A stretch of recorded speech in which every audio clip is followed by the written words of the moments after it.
state of Vermont just the other day, people received notices from insurance companies that their health care premiums in some cases would triple or quadruple. And that is going on all over the country.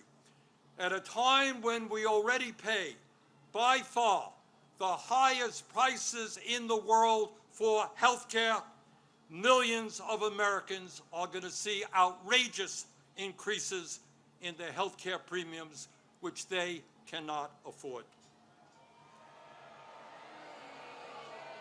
And why is that happening? Why are the Republicans making a broken healthcare system, a dysfunctional healthcare system, even worse? Why are they bringing our healthcare system to the verge of collapse? We all know the answer. We all know the answer. It was to give $1 trillion in tax breaks to Mr. Musk, Mr. Bezos, Mr. Zuckerberg, Mr. Ellison, and the rest of the 1%. $1 trillion in cuts to Medicaid, and the ACA, $1 trillion in tax breaks for the 1%. That, my fellow Americans, is what this shutdown is all about. And let me be as clear as I can be. No, I will not vote for a budget that throws 15 million Americans off their health care.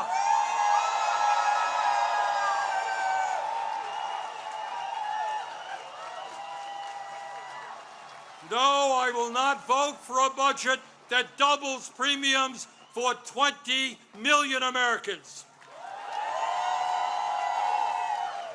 No, I will not vote for a budget that forces nursing homes, rural hospitals, community health centers to lay off staff and close their doors throughout this country. All to give huge tax breaks to the billionaire class.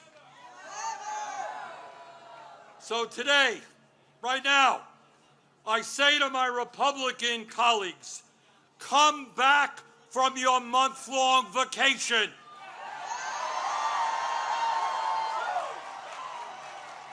Start negotiating and do not allow the American healthcare system to be destroyed. End this shutdown.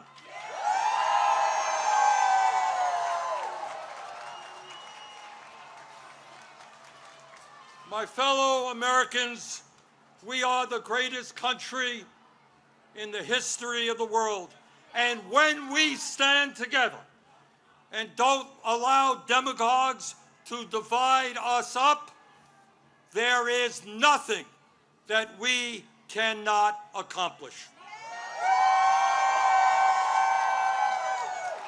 Yes, we can create a vibrant democracy by ending Citizens United and not allowing billionaires to buy elections. Yes, we can join the rest of the industrialized world and guarantee health care to every man, woman, and child as a human right.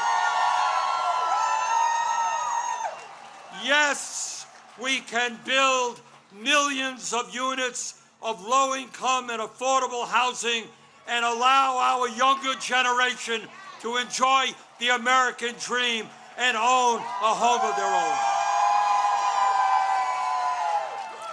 Yes, we can make public colleges and universities tuition-free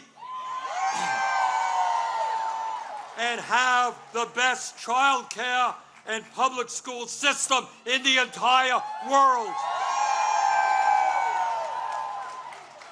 Yes, we can expand Social Security so that every senior in our country can retire with dignity.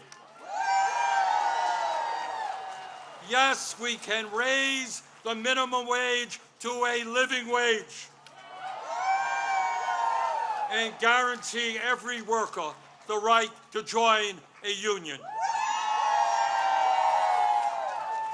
Yes, we can lead the world in transforming our energy system away from fossil fuels and create millions of good jobs as we save the planet. Yes, we can guarantee that every woman in this country has the right to control her own body.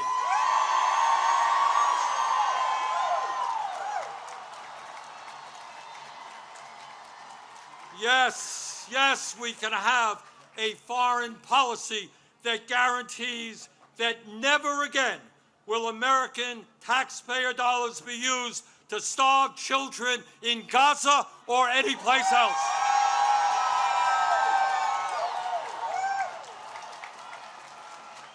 And now let me raise a question that I have been asked over and over again. You know, Bernie, great ideas, but how are you going to pay for them? Great question. Thanks for asking. And here is the answer. At a time when the wealthiest people in America have never, ever had it so good, at a time when billionaires are paying an effective tax rate lower than a truck driver or a nurse, yes, the top 1% and large profitable corporations will pay their fair share in taxes.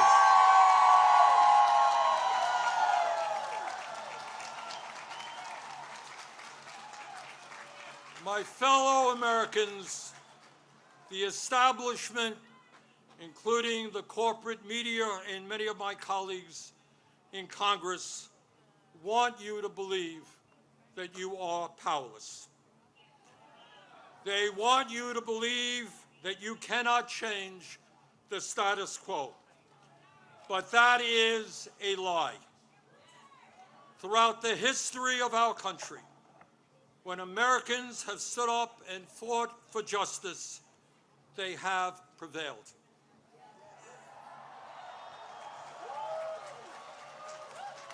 When the founders stood up to King George, they were told it was impossible, but they won. When abolitionists fought to end slavery, they were told it was impossible, but they won. When workers organized to form unions and stood up to their bosses, they were told it was impossible, but they won. When women demanded the right to vote, they were told it was impossible, but they won. When black Americans fought to end segregation, they were told it was impossible, but they won. When the LGBT community stood up for their rights, they were told it was impossible, but they won. Brothers and sisters, they did it then, we can and will do it now. And how do I know that we will succeed? Take a look at this huge crowd right here in our nation's capital. But it is not just here, as I understand it. Today, October 18th, 2025, there are more people out on the streets in more communities all over our country than we have ever seen in American history.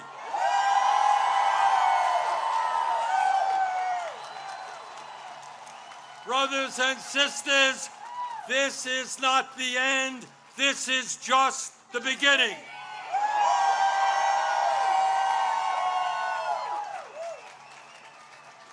Together, when we stand united, when we don't allow Trump or anybody else to divide us up by the color of our skin, or where we were born, or our sexual orientation. When we stand together, we will create the kind of nation that you and I know we can become. We can and will create a nation devoted to freedom, justice, and democracy. Thank you all very much.